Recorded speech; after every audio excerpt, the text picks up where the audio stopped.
ॐ अज्ञानतिमिरान्धस्य ज्ञानञ्जनशलाकया चक्षुरुन्मिलितं येन तस्मै श्रीगुरुवे नमः। हरे कृष्णा। भगवद गीता अध्याय 10 और श्लोक संख्या 39 यच्चापि सर्वभूतानां बीजं तदहम् अर्जुन न तदस्ति विना यत् स्यान्मया भूतं चराचरम्। यही नहीं है अर्जुन, मैं समस्त सृष्टि का जनक बीज हूँ। ऐसा चर तथा अचर कोई भी प्राणी नहीं है जो मेरे बिना रह सके। हम सुनते हैं भगवद गीता में कि भगवान कहते हैं सर्व योनिषु कौन्तेय मूर्तया संभवन्ति यः तासाम ब्रह्म महद योनिर अहम बीज प्रदापिता। अहम बीज प्रदापिता। और इसमें भी बोलते हैं कि मैं ही वो बीज देने वाला पिता हूँ। बीजम तदहम अर्जुनम। तो प्रभुपाद अक्सर इसका एग्जाम्पल दिया करते थे कि किसी माता को, किसी लेडी को यदि कोई बच्चा पैदा करना है तो उसको एक पुरुष की आवश्यकता है, एक पिता की आवश्यकता है। तो हम अक्सर जानते हैं कि हम कहते हैं कि मदर नेचर है।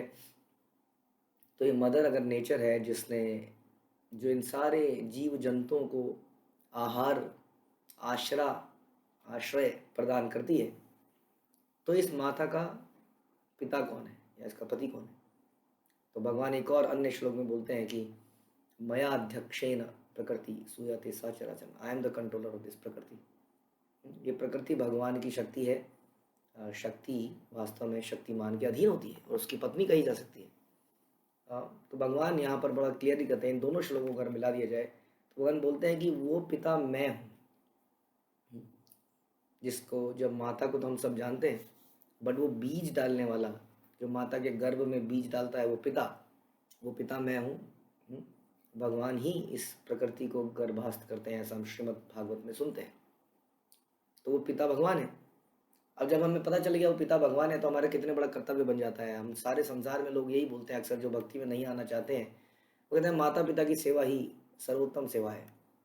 भगवान यही तो कह रहे हैं, तो पिताजी की सेवा करनी चाहिए ना। अभी पिताजी कहते हैं मेरा बेटा मेरी सेवा नहीं कर रहा है, हाँ, कोई कुछ कहता है, लेकिन वास्तव में पिताजी भी उसी पिता के बेटे हैं जिसका मैं बेटा हूँ। तो वास्तव में पिताजी को इस संसार में और उसके पुत्र को दोनों ही परम पिता की सेवा में लग जाना चाहिए। इस तरह से जब हम उस पिता को प्रसन्न कर लेंगे तो सभी कुछ ठीक हो जाएगा। प्रॉब्लम यह है कि अभी लोगों को ये आइडेंटिफाइड नहीं है।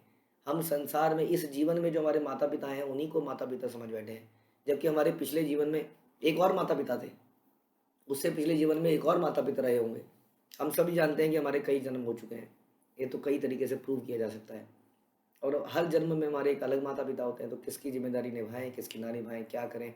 इसलिए परम पिता की जो जिम्मेदारी है, जो हमारे वास्तविक पिता है, अहम बीज प्रदापिता, या यहाँ पे कहते हैं बीजम तदहम अर्जुनम। तो ये जो बीज देने वाले पिता हैं, इनके प्रति हम सभी माता पिता, उनके बच्चे हम सभी का कर्तव्य है कि इन पिताजी को प्रसन्न करने का प्रयास करें, क्योंकि यही है वो जनक बीज देने वाले जो हम सुनते हैं अक्सर।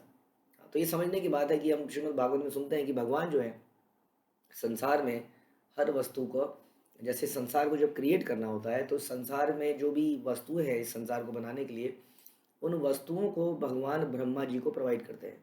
यानी कि मैटर, पंच तत्व हो गया जो हम सुनते हैं, आकाश, धरती, वायु, अग्नि, जल। तो ये जो पंच तत्व है इनको प्रोवाइड करते हैं भगवान, श्रीमद् भागवत में बताया जाता है। उसके बाद में मन, बुद्धि, अहंकार और बहुत कुछ चीज़ें भगवान ये मटेरियल एलिमेंट्स ब्रह्मा जी को प्रदान करते हैं कि ब्रह्मा जी आप इनसे खेलिए, आप इनको मिक्स कीजिए और कुछ बनाइए, क्रिएट कीजिए। ब्रह्मा जी कहते हैं मैं कैसे करूँगा, तब मेरे को तो आता नहीं है। हाँ, एक बहुत बड़ी मशीन के आगे किसी ऑपरेटर को रख दिया जाए, बोले आप इसको ऑपरेट करोगे, मुझे कैसे ऑपरेट करूँ, कहाँ से स्टार्ट करूँ, कहाँ रोकूँ, समझ नहीं आ रहा है। तो ये नीड्स अ ट्रेनिंग। तो भगवान फिर ब्रह्मा जी को ट्रेनिंग देते हैं, अच्छा इस मटेरियल को ऐसे मिक्स करोगे, ये मेरे को तो ये वाली बॉडी बनेगी, ये करोगे, तो सारा ब्रह्म ज्ञान दिया और बताया कि अल्टीमेटली ध्यान रखो, पर्पज़ ये है कि यहाँ से निकल के धाम में जाना है, ये वैकुंठ है, सारी नॉलेज उनको दिया।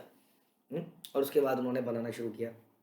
अब शरीर बना दिए तो शरीर पुतलों की तरह खड़े हुए हैं, जैसे मुर्दा घर में मुर्दे पड़े हैं। हाँ, अब वो मुर्दों का क्या काम, मुर्दा घर में आप जाओगे तो मुर्दे पड़े हैं सारे, बढ़िया बढ़िया शरीर पड़े हैं वहाँ पर, क्या कर लोगे शरीर साहब? जब तक उसमें जान ही नहीं डाली जाए तो भगवान को फिर खुद आना पड़ता है। भगवान छोड़ो, मेरे आए बिना कुछ नहीं हो पाएगा। फिर भगवान हर कण में घुस जाते हैं। वो जीवित वस्तुओं में ही नहीं घुसते हैं, वो निर्जीव दिखने वाली वस्तुओं में भी घुसते हैं। जो हमारी आंखों से हमें निर्जीव दिखती है, हमें पत्थर दिखता है, हमारा एटम है, एटम एटम के अंदर हम देखते हैं इलेक्ट्रॉन, हम इलेक्ट्रॉन को देखते हैं साइंटिफिकली। तो हम देखते हैं न्यूक्लियस के आसपास इलेक्ट्रॉन घूम रहा है, जो कि प्रेजेंस, भगवान की प्रेजेंस को प्रूव करता है। अदरवाइज कौन है जो उसको चार्जिंग दे रहा है, चार्ज कहाँ से उसको मिल रहा है जो घूम पा रहा है। तो इस तरह से हर कण के अंदर परमात्मा स्वरूप में भगवान एंटर कर जाते हैं, जीवों के अंदर एंटर करते हैं, जीव शक्ति डालते हैं। तो इन पुतलों के अंदर जो ब्रह्मा जी ने बनाए, भगवान जीवों का बीज डालते हैं, यानी कि जीवात्मा को, यानी कि आपको और मुझे डालते हैं। तब ये पुतले हिलने डुलने लायक होते हैं। और तब भी हिलने डुलने लगना ही तो क्योंकि उस जीवात्मा को पता नहीं है कि वो कहाँ है, क्यों है, कहाँ है। तो उसके साथ में आते हैं उसको गाइड करने के लिए, जैसे समय समय पर उसके अंदर से चेतना से हमारी आवाज़ आती है, नहीं नहीं ये मत करो, ये गलत है। वो बात अलग है, हम चेतना की आवाज़ को सुनते नहीं है। तो भगवान उस जीवात्मा के साथ में आते हैं, इतने दयालु हैं कि उसके साथ में आते हैं और उसको गाइड करते हैं जीवन भर, और वेट करते हैं कि कब वो उनकी बात सुनना शुरू करेगा। तो इतने दयालु पिता हैं हमारे, जनक पिता, समस्त सृष्टि का जनक पिता। ऐसा कोई चर और अचर प्राणी है ही नहीं जो उनके बिना रह सके। यानी कि दूसरे लाइन में भगवान ये प्रूव करते हैं कि I am not only the creator, जिसने क्रिएट किया और भाग गया, I am the maintainer as well, मैं ही मेंटेनर भी हूँ। हाँ, कई बार लोग कहते हैं ना कि भगवान ने संसार को बनाया और भगवान भाग गए। अब कोई भगवान भगवान कोई चीज़ नहीं है, क्योंकि हमें समझ में तो आता नहीं है साइंटिफिकली कि कैसे ये सब बना होगा, अपने आप कैसे बन सकता है। जरा सा भी जिसमें दिमाग होगा वो सोचेगा कि अपने आप कैसे बन सकता है। जैसे कि भगवान गीता में बोलते हैं कि एक पर्ल का नेकलेस होता है, पर्ल के नेकलेस के अंदर एक धागा होता है जो दिखता नहीं है। ऐसा लगता है कि मोती आपस में चिपके हुए हैं। मोती कैसे चिपके हुए हैं और कैसे भी शेप ले लेते हैं, ऐसे हो जाते हैं, ऐसे हो जाते हैं, कमाल है, जादू है। हुँ? एक बच्चा ऐसा सोच सकता है, लेकिन जो जानता है उसको पता है इसके नीचे एक नायलॉन का धागा निकल के आ रहा है, व्हाटएवर। उसी तरह से हम बच्चे हैं, हम साइंटिस्ट बच्चे हैं। हमें लगता है ये सारे प्लानिटरी सिस्टम हवा में उड़ रहे हैं, अपने आप उड़ रहे हैं। एक पर्टिकुलर ग्रेविटेशनल फोर्स है जिसने इसको खींच के रखा हुआ है, और ये इतने भारी भारी हवा में लटके हुए हैं। कमाल का ग्रेविटेशनल फोर्स है जो कभी फेल ही नहीं हो रहा है, एक बार भी फेल नहीं हो रहा है। हुँ? तो हम भी लूजली ऐसा बोल देते हैं। तो समझने की बात है, जैसे कि पर्ल पर्ल जो होते हैं, मोतियों का जो नेकलेस है वो मोती धागे से पिरोया, उसी तरह से भगवान भी दिखते नहीं है उस धागे की तरह, लेकिन सारे ब्रह्मांड को पिरोए हुए हैं, इसलिए अपने आप कुछ नहीं होता है। ये समझने की बात है। ये सारी वस्तुएं क्रिएटर भगवान, या कह रहे हैं आई am not only the creator but the maintainer also. Otherwise मैंने ये प्लेनेट बनाए, बट आज भी ये प्लेनेट अपनी धुरी पे घूम रहे हैं कंटिन्यूअसली, उसी एग्जैक्ट स्पीड में। आप अगर गाड़ी भी चलाते हो, ऑटोमेटिक गाड़ी भी अगर आप चलाते हो, तो आप देखोगे कि ऑटोमेटिक गाड़ी में आपने फिक्स कर दिया कि 70 किलोमीटर पे मैंने अपना क्रूज कंट्रोल लगा दिया, फिर भी आप देखोगे बीच में कई कई बार आपको वो हटाना पड़ जाता है। ऐसा कभी नहीं होता कि आप 70 किलोमीटर की स्पीड में पहुंच जाओ, कहीं ना कुछ वेरिएशन रहेगा। लेकिन हम देखते हैं सनराइज का समय, सनसेट का समय आप एक्यूरेटली एस्टिमेट कर सकते हो।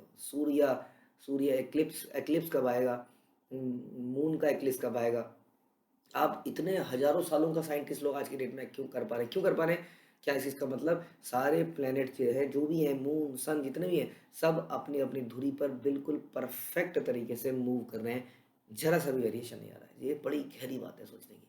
इसका मतलब कृष्ण केवल क्रिएटर नहीं है, वो मेंटेनर भी है।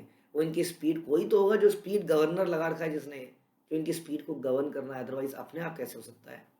हम्म?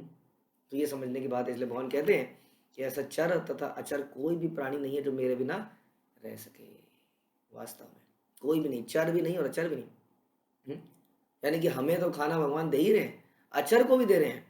पेड़ पौधों को खाना मिल रहा है, जहाँ वो बैठे हैं बेचारे खड़े हैं जड़ की तरह। हम तो अपना खाना ढूंढने जा सकते हैं, अब वो कहीं नहीं जाते हैं, वो जड़ नीचे जाती है, जमीन के नीचे। वो जमीन के नीचे पानी की व्यवस्था है, बताइए कौन देता है? जंगल में पानी देने जाते हैं पाइप से, आप अपनी क्यारी में पानी देने जाते हैं। हाँ, इन पेड़ों को कौन पानी देता है? उनके पेड़ों के पानी की व्यवस्था नीचे से ही बना रखी है। हाँ, हम इरिगेशन सिस्टम में एक कैनल बनाते हैं जो अलग अलग खेतों से होकर जाता है। अब बताइए, भगवान ने एक ऑटोमेटिक कैनल नीचे से दे रखी है पेड़ों को, वहीं से पानी ले लेते हैं, वहीं से खाद ले लेते हैं। अजगर है बेचारा, खाना पकड़ने जाएगा तो किसको पकड़ेगा बताइए? जब तक हिलेगा तब तक वो आदमी कहाँ का कहाँ भाग जाएगा। अब वो तो बस लटका है, वेट कर रहा है कोई मेरे पास आ जाए, बस उसके बाद जकड़ दूंगा, तोड़ दूंगा, निकल जाऊंगा। उसको भी खाना चल के उसके पास आता है, अजगर के पास, सोचिए, और अजगर उसको निकल जाता है। यानी कि अचर अचर हर किसी के खाने का, हवा का, पानी का। हाँ, we generally say that when there is need there is supply as well. जो भी हम नीड रखते हैं जीवन में जीने के लिए, उसकी एक सप्लाई ऑलरेडी अवेलेबल है जीवन में, प्रकृति में। तो कौन है वो जो प्रकृति में वो चीज़ों की सप्लाई को अवेलेबल कराता है? तो इसलिए भगवान कहते हैं कि चर और अचर में कोई भी ऐसा नहीं है जो मेरे बिना रह सके। अब अगर कोई व्यक्ति कहता है कि I am a self made person, हाँ, तो वो बहुत बड़ा मूर्ख है वास्तव में। वो कहता है I am a self made person. Nobody is self made person because Krishna is providing. हाँ, भगवान यहाँ पे कह रहे हैं कोई भी अचर और अचर नहीं है जो मेरे बिना रह सकता है। तो ये बहुत बड़ी मूर्खता है, ये हमारा घमंड है यदि हम कहते हैं ऐसा, कि हम जो है सेल्फ मेड पर्सन हैं। हाँ, हम अपने आप से बने हैं, अपने आप से चल रहा है। हाँ, ऐसा कहते हैं कि not a blade of grass can move without the sanction of Krishna. घास का एक तिनका भी भगवान की इच्छा के बिना मूव नहीं कर सकता है। तो इस प्रकार से भगवान हर चीज़ के कंट्रोलर हैं, ओनर है।